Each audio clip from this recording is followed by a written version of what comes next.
Hello, ഈ പിക്ക് കണ്ടില്ലേ? ഇന്ന് നമ്മൾ ഉണ്ടാക്കാൻ പോകുന്നത് ക്ലേ വെച്ചിട്ടൊരു എലിക്രോബയാണ് കേട്ടോ. എൻ്റെ മനസ്സിലതായിരുന്നു, പക്ഷേ അതുണ്ടാക്കി വന്നപ്പോൾ ആകെ പ്രശ്നമായി. എലിക്കിനെ ഉണ്ടാക്കാൻ നോക്കിയിട്ട് എലിയെ ഉണ്ടാക്കിയ അവസ്ഥയായിരുന്നു. എപ്പോഴും ഭംഗിയുള്ള വീഡിയോസ് അല്ലേ നിങ്ങൾ കാണാറുള്ളൂ, എല്ലാം സക്സസ് ആണെന്ന് വിചാരിക്കുകയും വേണ്ട, ചിലതൊക്കെ പാളിപ്പോവും. അതും നിങ്ങൾ കാണണമല്ലോ. അതുകൊണ്ടാണ് ഈ വീഡിയോ ഞാൻ പോസ്റ്റ് ചെയ്യുന്നത്. ആദ്യം ഞാൻ സോഫ്റ്റ് ക്ലേ ആണ് എടുത്തത്. പക്ഷേ ഇത് ഞാൻ യൂട്യൂബിൽ റെഫറൻസ് കണ്ടിട്ട് ചെയ്യാമെന്ന് വിചാരിച്ചതായിരുന്നു. അവർ നല്ല ഒന്നാന്തരം സോഫ്റ്റ് വീട്ടിലുണ്ടാക്കുന്ന ക്ലേ ഒക്കെ എടുത്തിട്ടാണ് ചെയ്തത്. പക്ഷേ സോഫ്റ്റ് ക്ലേ വെച്ച് അത്ര സുഖമല്ല കേട്ടോ ചെയ്യാൻ. ആദ്യത്തെ ഒരു സ്ട്രക്ചറൊക്കെ കണ്ടപ്പോൾ ഞാൻ വിചാരിച്ചു എന്നെക്കൊണ്ട് പറ്റുമായിരിക്കുമെന്ന്. പക്ഷേ ലാസ്റ്റ് ലുക്ക് കണ്ടപ്പോൾ ഞാൻ തന്നെ പേടിച്ചു പോയി.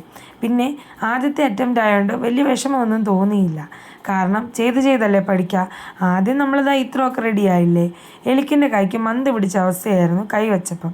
എന്തായാലും ഞാൻ ഇതുപോലൊക്കെ കാണിച്ചു കൂട്ടി എടുത്തിട്ടുണ്ട്. പക്ഷേ ഇനിയും നമ്മൾ ട്രൈ ചെയ്യുമ്പോൾ നന്നായിട്ട് ചെയ്യാമെന്ന് വിചാരിക്കുന്നു. വീഡിയോ ഇഷ്ടപ്പെട്ടാൽ സപ്പോർട്ട് ചെയ്യുക.